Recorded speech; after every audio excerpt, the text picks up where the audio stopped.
Boa tarde, meus amigos, minhas amigas, mais uma vez com vocês, aqui no nosso Facebook, nas nossas redes sociais. Hoje à tarde será com o nosso ex-ministro da Saúde, professor universitário, médico sanitarista, Arthur Fioro. Dizer que é uma alegria, uma honra tê-lo aqui conosco. Fioro, tenho certeza que tem todas as condições de fazer uma apresentação para nós, uma abordagem em relação à situação do coronavírus no Brasil, na nossa região, aqui em nossa cidade também. Médico, é professor, profundo conhecedor da saúde pública, então nós teremos a honra de poder contar com o Fioro para fazer um bate-papo sobre a situação do coronavírus, como eu já havia dito. Antes de passar para o Fioro, eu gosto sempre de passar algumas informações, atualizar em relação aos dados da nossa região. Em Santo André, nós temos 8.352 casos, Fioro, confirmados de coronavírus, confirmados, né? 291 mortes também confirmadas. Na nossa região, são 28.168 casos confirmados, 702 novos casos, 1.297 mortes, né, e 22 novos casos em menos de 24 horas. Santo André foi a quinta cidade do estado com o maior pico de novos casos na semana passada, segundo fontes de estudos realizadas pelo professor e cientista Miguel Nicoleles, né, que coordena o Comitê Nordestino, né, do Nordeste, de combate ao coronavírus. Então, esta é um pouco a situação da nossa cidade, da nossa região, em relação a essa questão. Nós temos várias perguntas aqui para fazer para o Fioro, mas eu gostaria que ele iniciasse dando um oi aqui para as pessoas que estão nos assistindo. Boa tarde, Fioro. Boa tarde, Beto. Prazer imenso estar aqui com você. Estou muito feliz, né, de receber esse convite, de poder compartilhar esse momento tão especial com quem te acompanha, com quem confia em você, né, com quem vê esperança de dias melhores, né, sob sua liderança, né? E eu quero também me solidarizar com essas 291 famílias, né? Perderam entes queridos, perderam seus familiares, muitas sequer tiveram a oportunidade de manifestar o luto, o tempo de luto, né? Então vivemos tempos muito difíceis.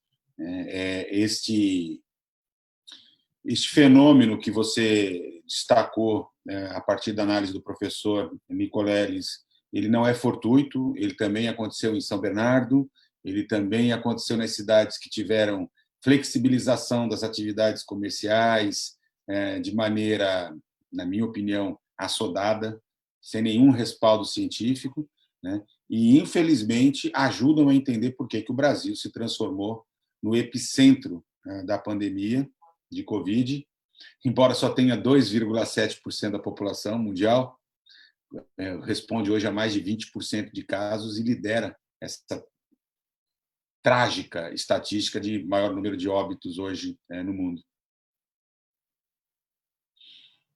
Obrigada, Fioro.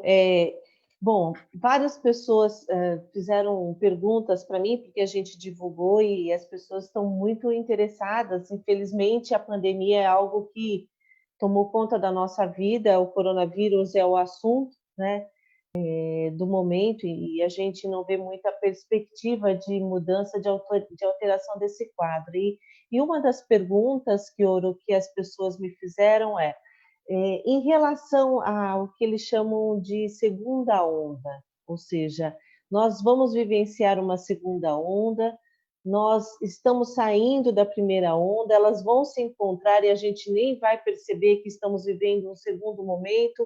Eu queria que você falasse um pouquinho sobre isso, Fioro.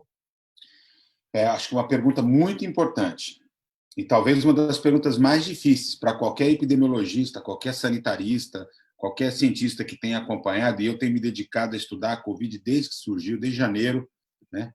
Eu estava indo para Portugal fazer um pós-doutorado, 2 dias antes da minha viagem, né, da minha bolsa, com tudo certo.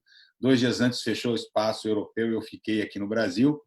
E estou me dedicando muito a tentar entender isso. E, assim, acho que tem alguns algumas questões que a gente já pode dizer, mas admitindo que tem muitas perguntas, sabe, Beth? Que nós temos ainda a interrogação.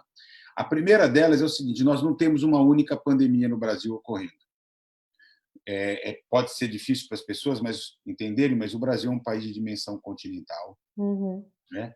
212 milhões de pessoas, e o que a gente hoje já percebe claramente é que a epidemia vai se comportando como ondas assíncronas, ou seja, ondas que começam em momentos diferentes, com intensidades diferentes, né?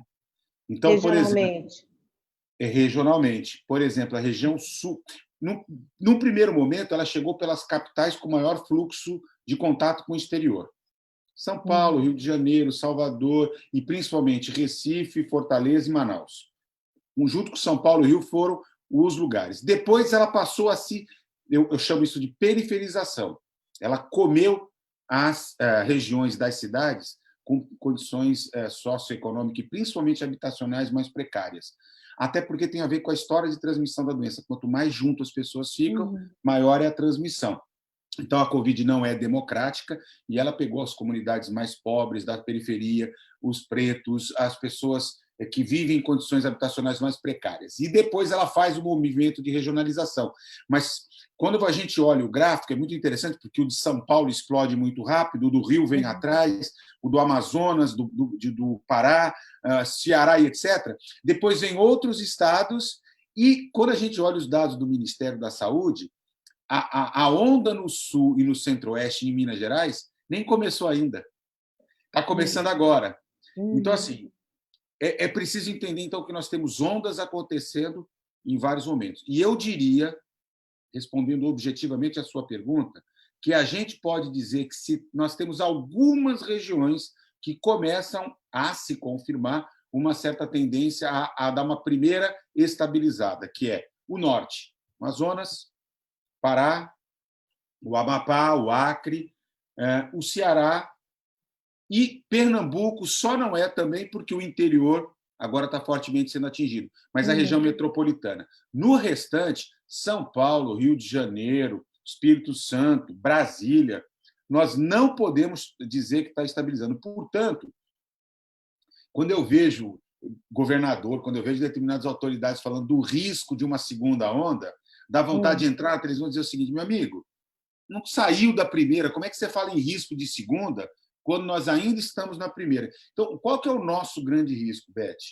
É assim, ficar tendo ondas em regiões diferentes, depois entrar a segunda onda, depois que já deu estabilizada, entra a segunda onda, e viver um processo permanente de epidemia no Brasil até ter a vacina no ano que vem, metade do ano que vem, quando a gente deve ter, que é o pior cenário, porque isso produz um arrastamento da crise política, da crise econômica social, que ela atinge fortemente os mais pobres e que vai produzir muito mais desigualdade social, sofrimento, particularmente entre os mais pobres. Hoje, o Halal, que é o reitor da Universidade de Pelotas, que coordena uma pesquisa de base nacional, traz alguns dados na imprensa que são muito significativos, que batem com estudos que nós temos feito aqui na Baixada Santista, né?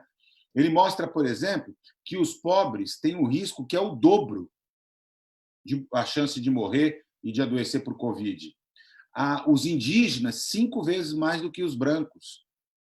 Sim, pela então, condição. Assim, chama atenção de maneira muito impressionante. Quer dizer, se você tem um caso de Covid numa comunidade de periferia, a chance das pessoas que vivem junto contraírem se eleva a quase 80% quando era de 44% numa casa normal, uma casa mais estruturada. Então, isso coloca para a gente um desafio adicional. Por quê? Porque no Brasil nós temos que conjugar 3 fatores. A pandemia propriamente dita, que no mundo inteiro está sendo um desafio, a desigualdade social, que aqui é gritante, não é a mesma coisa do que enfrentar a epidemia na Itália, Espanha, na Europa. Na Europa. E nós temos o pandemônio, além da pandemia, né? É a ação política do maior inimigo, que não é o coronavírus, mas que é o Jair Messias Bolsonaro. Parece que agora, oficializando, né? Bom, não vou nem colocar em dúvida, mas difícil de acreditar que ele está, de fato, né, neste momento, que ele já não teve antes, mas não importa, assumiu agora que ele é mais um dos 1 milhão 700 e qualquer coisa mil brasileiros que devem ser multiplicados por 7. Por que por 7? Porque o Brasil, desde março, só testa caso grave. Então, assim, os dados estão mascarados, fortemente mascarados pela subnotificação. Mas olha só que tragédia, Beth. Se é verdade que a gente pode multiplicar por 7, e, portanto, nós chegaríamos a alguma coisa em torno de 8, 9 milhões de brasileiros, nós, com certeza, ainda temos aí 202 milhões de brasileiros suscetíveis à Covid.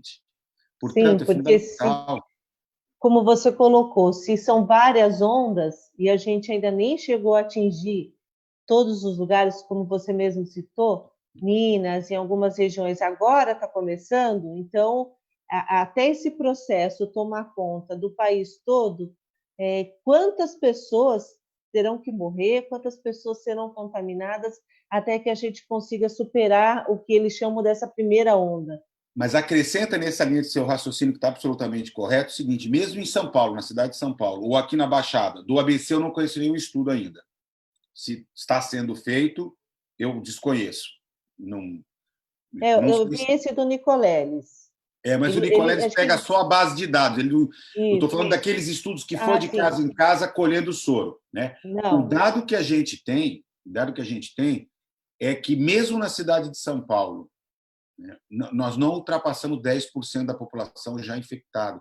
Na Baixada, que teve números muito parecidos com o do ABC, muito parecidos com o de São Paulo, a nossa pesquisa, nós fizemos 4 etapas, subiu de 1,5% para 6,6%, ou seja, ainda tem 93,7% da população exposta. Então, é um drama. Né? Nós enfrentamos, eu era secretário do Marinho em 2009, nós tínhamos acabado de começar o governo, e nós pegamos o H1N1 logo na chegada.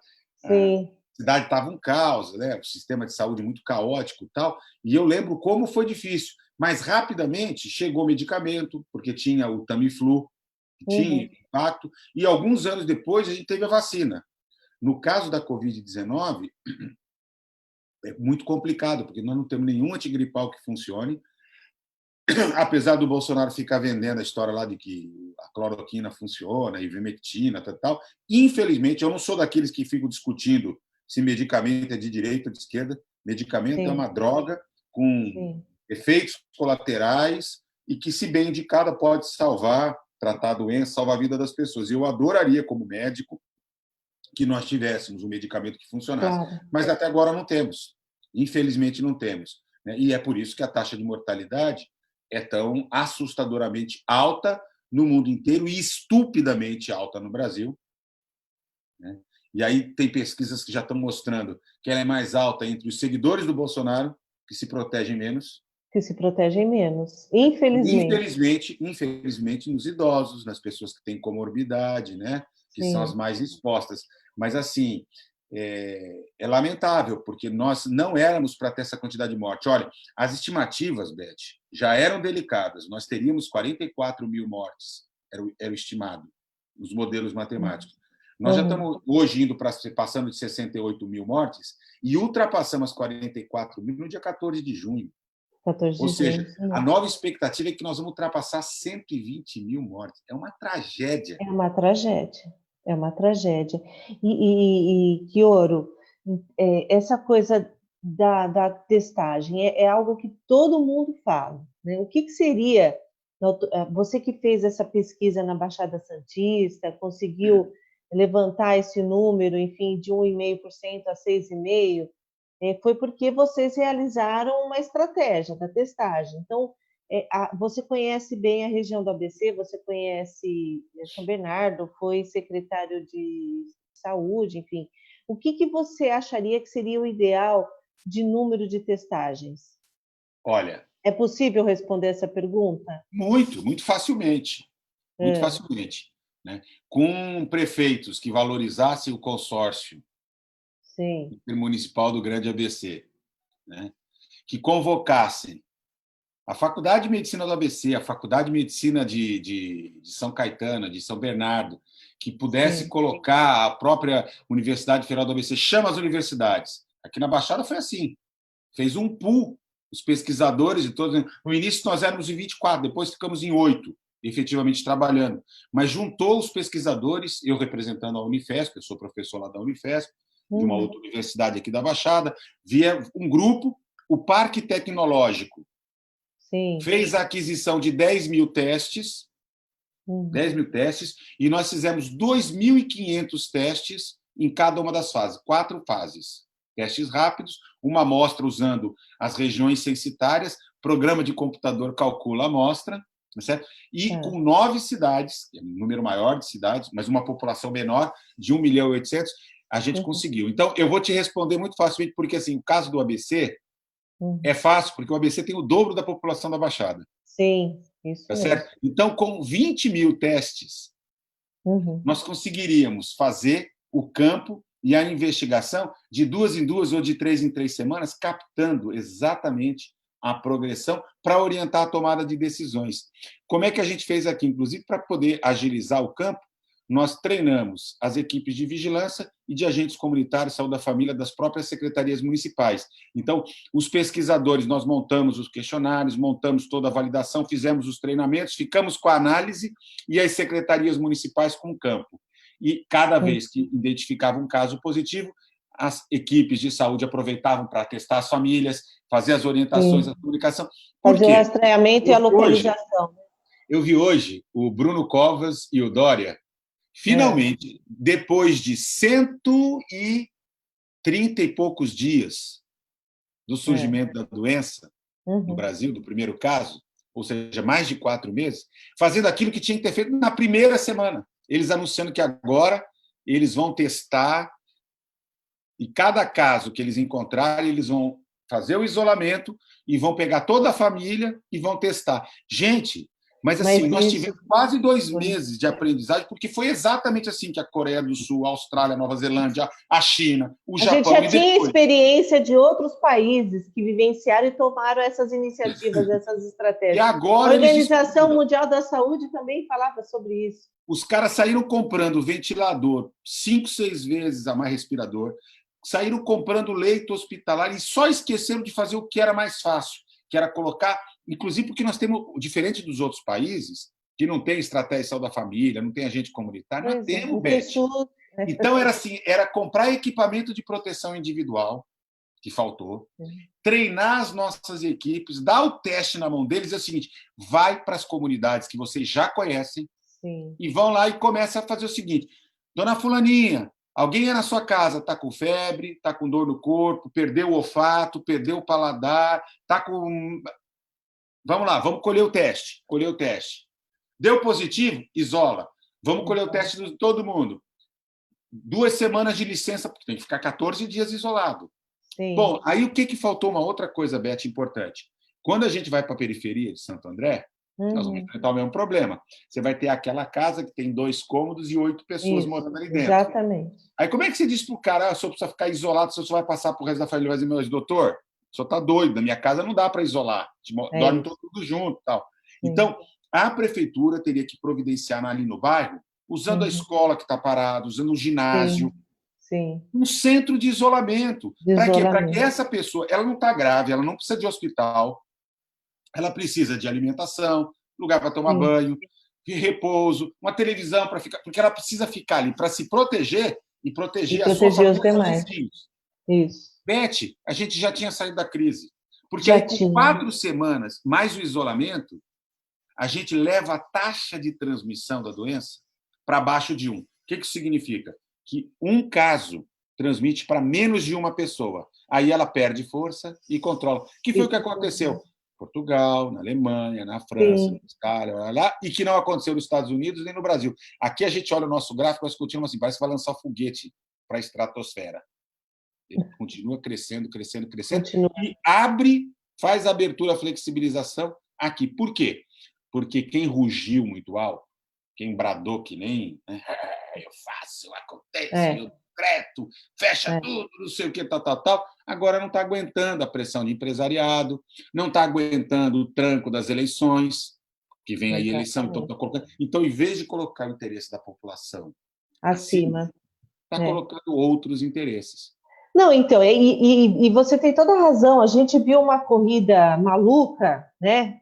É, em busca dos equipamentos de EPIs. Lógico, ninguém está negando que essas coisas não deveriam ter sido providenciadas, mas as estratégias, né, de contenção é que demorou para ser tomadas, né? A OCDE lá atrás, eu lembro quando a gente começou a discutir, eles diziam o seguinte: tem as estratégias 3Ts, né?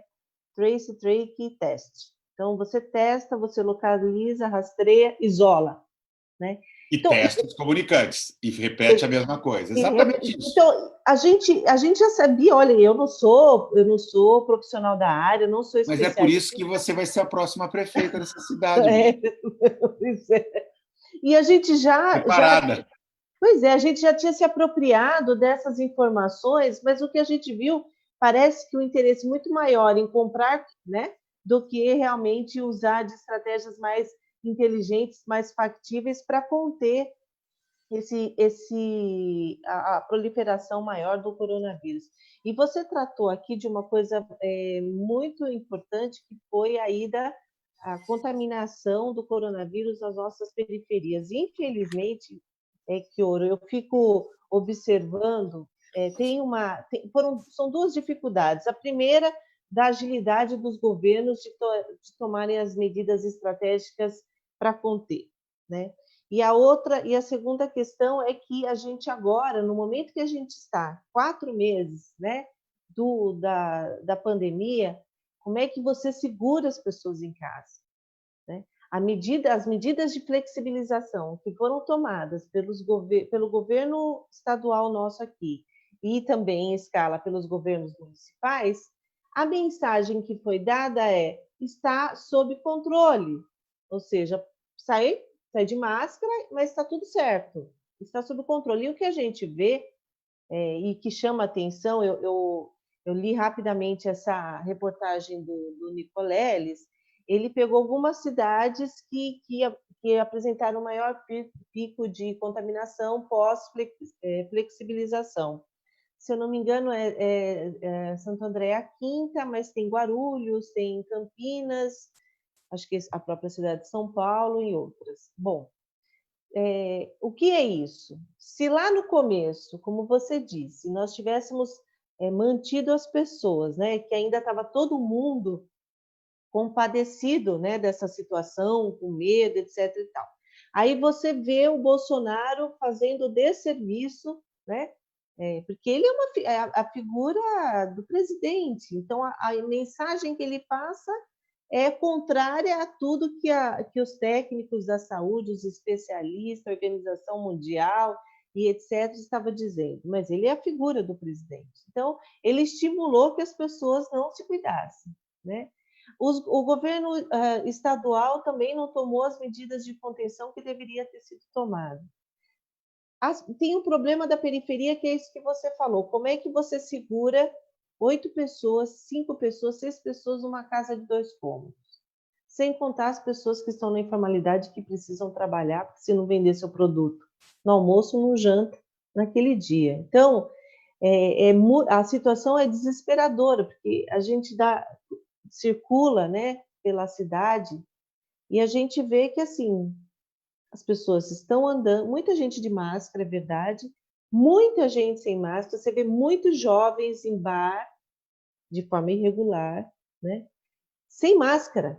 Então, como é que a gente vai conseguir, Kioro, nesse momento, conter esses números nessa situação que tanto você explicitou como a gente está vivenciando aqui? Difícil. Está sem som, Kioro. Muito difícil. Né? Que tinha uma serra elétrica aqui entrando aqui, eu estava com medo de atrapalhar, então eu tirei um pouco isso enquanto você estava falando.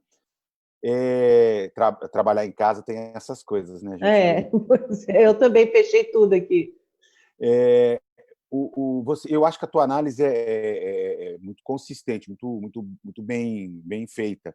Veja, eu não tenho dúvida nenhuma de que o Brasil se beneficiaria demais do afastamento do presidente da República, porque o chefe de Estado ele tem um papel fundamental, né? Os países que enfrentaram a crise da Covid tiveram, de maneira geral, nos seus presidentes, nos seus primeiros ministros, naqueles que são parlamentaristas, lideranças que uniram as cidades, Sim. que fizeram verdadeiros planos estratégicos, né, de enfrentamento, como se estivessem numa guerra. Mudaram a orientação das suas políticas econômicas, né? Países extremamente capitalistas, neoliberais, etc., adotaram medidas keynesianas, quer dizer, o Estado entrou pesado para proteger emprego, para proteger as pessoas mais pobres, para proteger as cadeias produtivas, né? Até porque eu tive acesso ontem, num debate que eu fiz com outro professor da Universidade Federal de Minas Gerais, que é da área de economia, e ele apresentou já os primeiros dados da queda de PIB e de desemprego nos países do hemisfério norte. Beth, é uma coisa impressionante, né? A Espanha voltou a ter desemprego acima de 20%, que era uma coisa que ele não via desde aquela crise do final da década passada, né? Países importantes como a Alemanha, como Portugal, como Espanha, impactou todo mundo, né? Então, assim, era fundamental, né, que, além das medidas sanitárias que não estão sendo tomadas, porque, olha só, no Brasil, não se faz o teste, não se adquiriu o equipamento, não se deu suporte para a abertura do número de leitos de UTI, não se colocou a rede básica para trabalhar como deveria, né? Não se criou estratégias de comunicação. A resposta, aliás, não adianta colocar a culpa só no Bolsonaro, o Mandetta é um grande responsável por isso, porque encontrou uma figura, um espaço de mídia, bota aquele jaleco do SUS, ele nunca defendeu aquele negócio, aquilo ali é fantasia, ele botou no carnaval, né, precisava sair fantasiado e gostou, porque no fundo, não está na alma, não está na pele. É alguém que acabou com mais médicos, aprovou quando o deputado a emenda do teto, não brigou para reverter. Então, isso explica o fracasso da nossa resposta sanitária. Mas tem um outro fator que é agravante, que é não ter criado as condições para que a população mais pobre pudesse... Olha só, então, assim, não faz o isolamento, boicota, o Bolsonaro foi um grande boicotador, e não dá condições para os mais pobres fazerem. Seja com os centros de isolamento que eu estava mencionando, seja com auxílio emergencial decente, porque R$600, que inclusive não chegou para a maior parte das famílias, não é suficiente. As pessoas estão sem segurança alimentar, os pequenos empresários não conseguiram ter acesso a crédito, isso tudo vai entrando na cadeia. Então, eu quero chamar a atenção porque é o seguinte, neste caso, precisava de qualidade, de capacidade de gestão, de compromisso, né? Veja, nós temos vários exemplos, a nossa prefeitura em Maricá, o Edinho, lá em Araraquara. Né? Vou pegar até a administração que não é do PT, a de Niterói. Né? Vou pegar aqui exemplos nossos dos governadores do Nordeste. Eles foram criando um conjunto de alternativas. Então, assim, a combinação de uma efetiva ação governamental do governo federal com ações locais são decisivas para um desfecho diferente. Então, por exemplo, Niterói e Maricá fizeram coisas interessantes. Eles fizeram uma complementação do salário, do auxílio emergencial para as famílias para o salário mínimo. Para o salário mínimo. Só que o cartão que eles distribuíram só podia ser utilizado no comércio local. Então eles criaram uma espécie de uma moeda para proteger a economia local. Sim, lógico. O ABC poderia fazer isso ou para cada consórcio Quioro. Pois é. Qual foi a ação do consórcio Sumiu. em relação a medidas de proteção? E você sabe que o consórcio tem orçamento próprio. Poderia ter, inclusive, ajudado a região a pensar estratégias mais eficazes.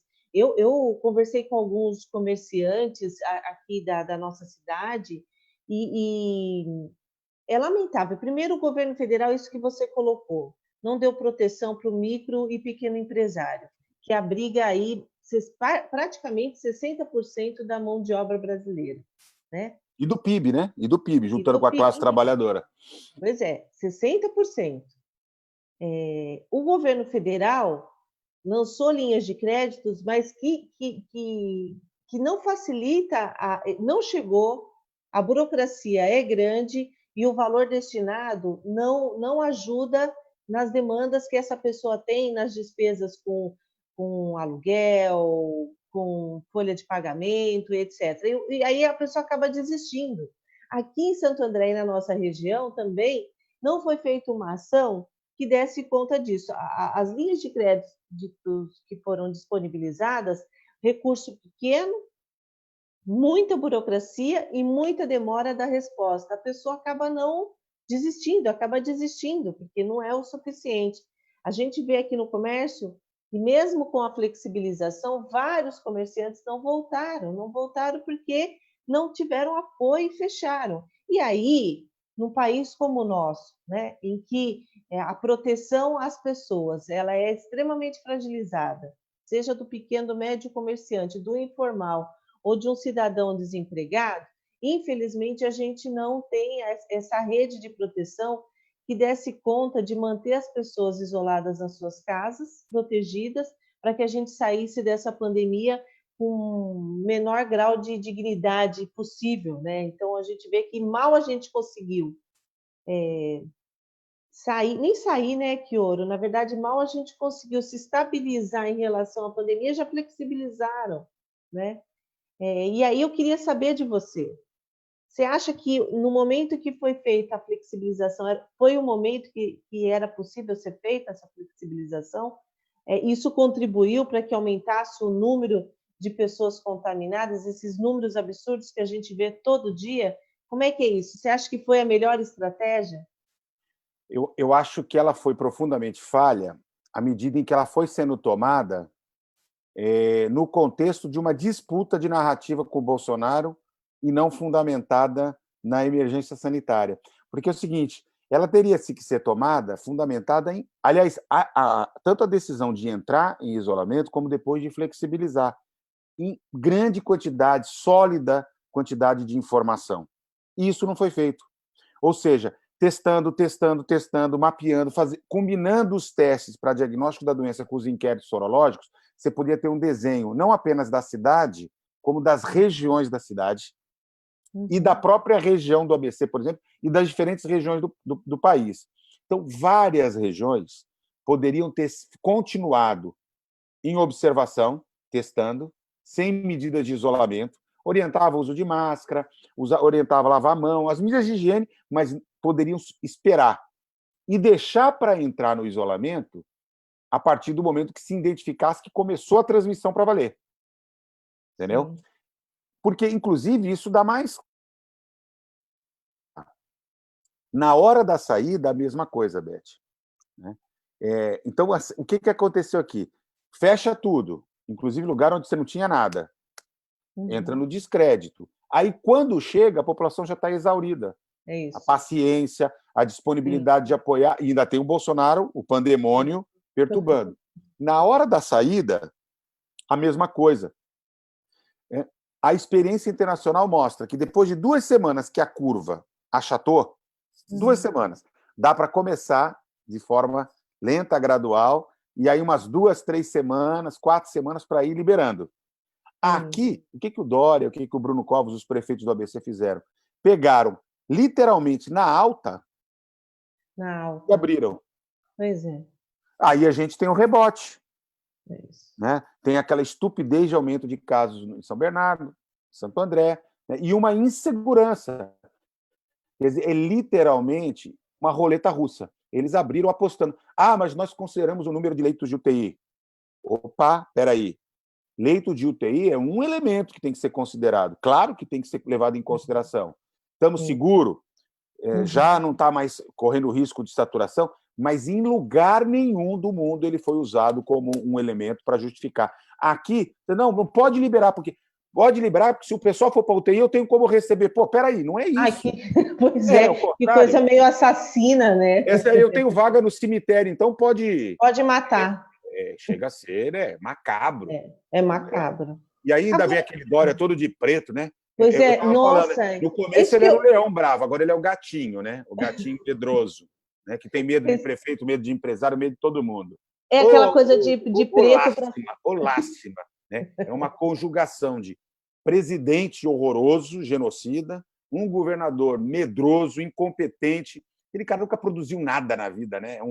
Ele está adorando o show do meio-dia, né? Porque é a única coisa que ele sabe fazer. É isso. Aliás, eles são um bom de se elegeram negando a política, né? Negação da política, se elegeram na negação da política, exatamente isso. Agora, em relação a isso também, foi anunciado, Kioro, o retorno presencial dos alunos às aulas. Então, assim, a expectativa é que em setembro já comece a normalizar a situação dos alunos frequentarem as escolas. Como isso vai ser feito? Se serão todos os alunos ao mesmo tempo? Se vai ser cada dia um? Se um dia vai ser um grupo? Se outro dia vai ser no outro? A gente não sabe. De qualquer forma, esse anúncio, eu fico pensando, como é que alguém anuncia o retorno às aulas em setembro? É porque existe algum planejamento, existe alguma estimativa, ou é mais alguma coisa marqueteira? Porque, assim, se o pico não desceu, se existem várias ondas, eu estava lendo uma matéria aqui dos estatísticos, enfim, pessoal da área da matemática, dizendo o risco que é você voltar às aulas, né? E se tiver alguém contaminado ou assintomático, uma criança, qual é o número de pessoas que serão contaminadas em decorrência desse retorno? Então, eu fico pensando se nesse pseudo planejamento, se essas coisas estão sendo levadas em consideração, eles vão testar todos os nossos alunos, porque boa parte pode ser assintomático, né? Essas crianças não correm o risco de uma contaminar as outras, ou mesmo os professores, ou mesmo os profissionais? O que você acha disso? Você chegou a estudar, a pensar em relação a essa questão do retorno à volta às aulas? É precoce a gente pensar em setembro como uma data, ou você acha que até lá a gente pulou a primeira ondinha, a segunda ondinha, sétima ondinha? Chega a ser assim, eu fico com dificuldade de entender quem é que está falando a verdade, porque eu vi uma entrevista do secretário de Estado de Educação dizendo que não voltaria de jeito nenhum antes de ter vacina. Aí depois, uma semana depois, o governador anuncia que em setembro quer voltar. Então a gente nunca sabe muito bem qual que é a informação que está valendo. Eu tenho participado de algumas debates a convite da Comissão de Educação da Câmara dos Deputados, né? E eu tenho dito para eles o seguinte: uma potencial previsão de volta, né, ele tem que ser feita num ambiente de muita segurança, de uma concreta estabilização do número de casos e o retorno à atividade educacional presencial, Beth, na minha opinião, está lá na última, quase a última ação, porque a gente tem que ter uma grande segurança que nós não estamos expondo as crianças, os jovens, veja, não só por conta deles, mas inclusive pelo potencial que eles têm de transmitir doença para os seus avós, para os seus pais, para as outras pessoas. Então, as crianças podem funcionar, ainda que elas não necessariamente tenham entre elas os casos mais graves, como grandes agentes de transmissão da doença, de perpetuação da cadeia de transmissão. Então, eu tenderia a olhar com muita cautela esses anúncios de volta às atividades escolares. E aí nós teríamos que considerar um conjunto de medidas, né? A redução do número de alunos por classe, que a gente sabe que as nossas escolas não têm infraestrutura para isso, a alternância dos horários, e a gente sabe que tem uma complicação imensa para as famílias, a disponibilização de equipamentos de segurança, máscara, álcool em gel, lavatórios com água, com sabão, né? Medidas de proteção, a testagem das crianças, que seria importante, e não adianta testar uma vez, tem que testar com uma certa frequência. Então, tem um conjunto de medidas que me parecem bastante desafiadoras.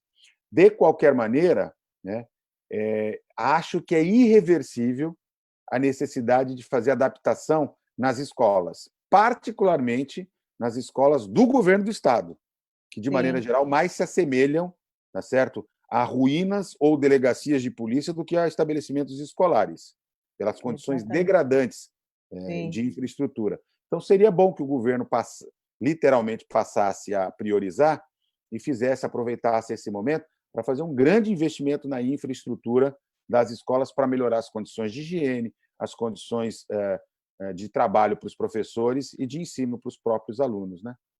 Olha, a gente está aí há 3 décadas esperando o governo do estado melhorar a infraestrutura das escolas estaduais, porque são quase 3 décadas praticamente que os governos tucanos coordenam aí, administram o estado de São Paulo, e a gente não viu nada em relação a isso, né, Fioro? E você sabe, você comentou algo agora há pouco, que foi o seguinte: essas crianças retornarem para as salas de aula, né? Elas são transmissoras. escolas de periferia, como você disse, não tem essa história de vô fica numa casa, a mãe fica na outra, não sei quem. Não tem essa, fica todo mundo junto. E tem muitas famílias que as avós, os avós, que são o arrimo mesmo Os de família, cuidadores, né? os cuidadores. Então, assim, essa realidade ela é muito incipiente para a gente pensar qualquer medida. Mas, enfim, vamos aguardar mais um pouco, vamos Não, ver. e tem muito pré-adolescente que já cuida dos avós acamados, né? E tem isso Comida, também. tal. É uma Exata. realidade A nossa completa, realidade né? ela é muito dispare, né? Ela é uma realidade, a gente não tem uma única situação. Agora, Kioro, a gente viu aí algumas vacinas, aos últimos dias aí a gente viu uma série de informações em relação às vacinas, né? Pela Universidade de Oxford com a Fiocruz e a do Butantan com a China, né? Que é o Coronavac. Que você acha? Já começaram, quer dizer, acho que dia 20 agora iniciam-se os testes, né, dessa da China, se eu não me engano. E quais são as expectativas? Você acha que a gente consegue, no início do ano, já ter algum tipo de testagem? Vamos sair dessa loucura? Como é que é isso? Então vamos lá, olha, existem no mundo hoje mais de 300 grupos estudando vacina, 125 já desenvolvendo a vacina em diferentes fases, 10 bem avançadas e 3 delas já entrando na chamada fase 3, que é quando se faz os testes de eficácia da vacina em grandes grupos populacionais. Dessas 3 vacinas, 2 delas estão sendo testadas no Brasil. A primeira delas, que é da Universidade de Oxford, junto com um laboratório privado inglês chamado AstraZeneca, né? Ela está sendo, o estudo está sendo coordenado na minha universidade, na Unifesp. Eu estou acompanhando bastante de perto, Ah, né, que bem de perto. bacana. Né? Então, a Unifesp, que é a parceira para o estudo que já começou. Esse já começou, inclusive, agora em junho. Metade de junho já temos aí 1.000 pessoas que já receberam vacina, 500 receberam vacina, 500 receberam uma outra vacina. Ninguém sabe, é o chamado duplo cego, né? Nem as pessoas que tomaram sabem, nem quem aplicou sabe qual foi a vacina. E vão ter que ser acompanhados ao longo dos meses agora para ver se a vacina protege ou não. A mesma coisa está acontecendo com a vacina chinesa, da Sinovac, que é outro tipo de vacina, uma outra pista, um outro desenvolvimento, que vai começar a ser testado esse mês pelo Instituto Butantan, porque recebeu agora a aprovação do Conselho Nacional de Ética em Pesquisa. Tanto a Universidade de Oxford como a Sinovac, que é essa empresa chinesa, procuraram empresas públicas brasileiras para desenvolver a vacina. Então, no caso da vacina de Oxford, eles vão desenvolver uma parceria com a Fiocruz, né, com Biomanguinhos, que é o nosso grande laboratório público federal, graças aos investimentos que foram feitos no governo do presidente Lula. Né, nós temos uma das mais modernas fábricas de vacina no mundo. Então, os ingleses querem fazer uma transferência parcial de tecnologia, né? Eles não vão transferir tudo, e aí nós vamos ter que pagar, naturalmente, porque eles são os detentores da patente, então eles vão transferir como faz uma parte, para o Brasil produzir aqui alguma coisa em torno de 40, 50 milhões de doses. A mesma coisa o Instituto Butantan, que no governo Lula Dilma estava praticamente morto, ele pertence ao governo do Estado, o Serra, quando era governador, queria vender o Instituto Butantan, fechar, e aí Aliás, os nossos governos botaram muito dinheiro lá, conseguiu recuperar, e graças a isso, né, existe uma possibilidade do Instituto Butantan obter sucesso, também com transferência tecnológica e produzir. Eu, particularmente, sou muito pé no chão. Acho que uma vacina demora praticamente 1 ano para conseguir ter testes seguros positivos. Mas se uma delas, ou as duas, melhor ainda se acontecer, mostrarem que elas são efetivamente eficazes, é possível começar a produção e distribuição das vacinas. Por isso que a gente ouve alguns deles falar é possível que no final do ano, começo do ano que vem, a gente já comece a vacinar. Só que aí tem alguns problemas. Primeiro, Beth, precisa a vacina mostrar que tem eficácia. Segundo, como é que vai vacinar 7 bilhões e 200 milhões de pessoas que tem no mundo? Né? Então, não é tão simples assim, né? Ter produção suficiente, né, para vacinar Claro que os países ricos vão comprar primeiro, tal. Então, a minha expectativa é que vários laboratórios consigam ter uma vacina, o preço cair, para todo mundo ter disponibilidade. E vejam, essa hora faz falta o governo Bolsonaro ter rompido com a Organização Mundial de Saúde, né? Porque nós perdemos o nosso lugar na mesa de negociações, que agora é ocupado pelo Chile e pela Costa Rica. E o Brasil sempre liderou esse espaço. Pois é.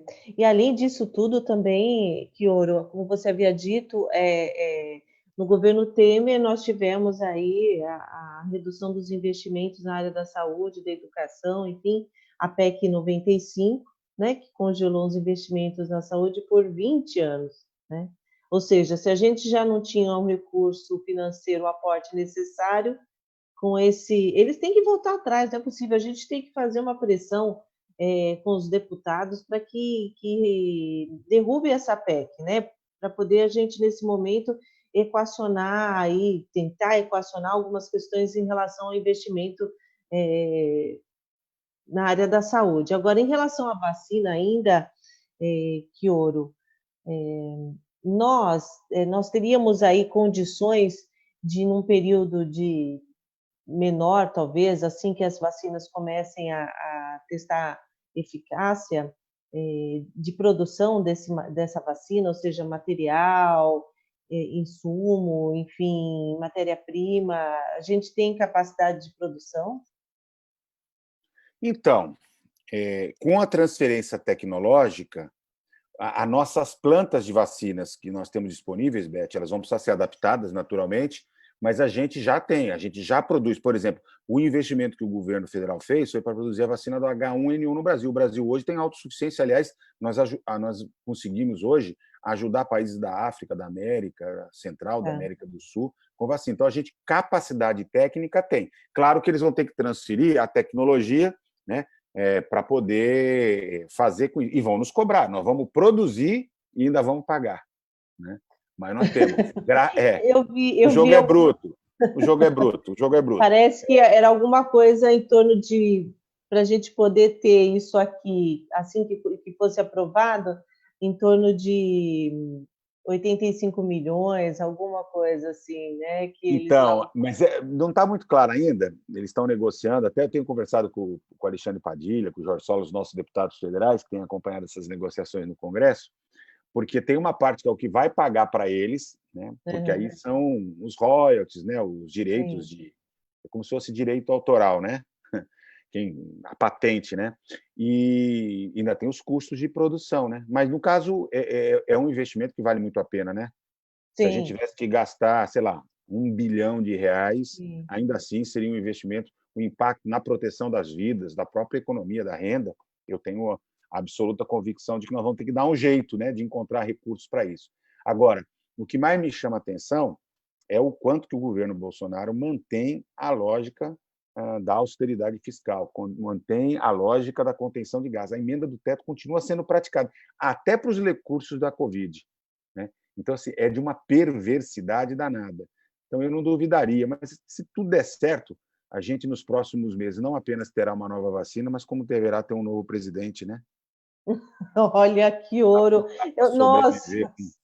Pois é, como é que a gente sobrevive a 2 pandemias? Mas, antes disso, a gente precisa de novas prefeitas, né? É verdade. Além de tudo, a gente tem uma eleição no meio do caminho para poder lidar com essa situação. Mas não é pouca coisa, não, viu? A reconstrução do país, Beth, assim, você e os companheiros e companheiras que estão se dispondo a se colocar à disposição da sociedade terão um papel fundamental, porque o nível local, as prefeituras, é o espaço por excelência de produção e implementação das políticas de saúde, das políticas públicas, inclusive, né?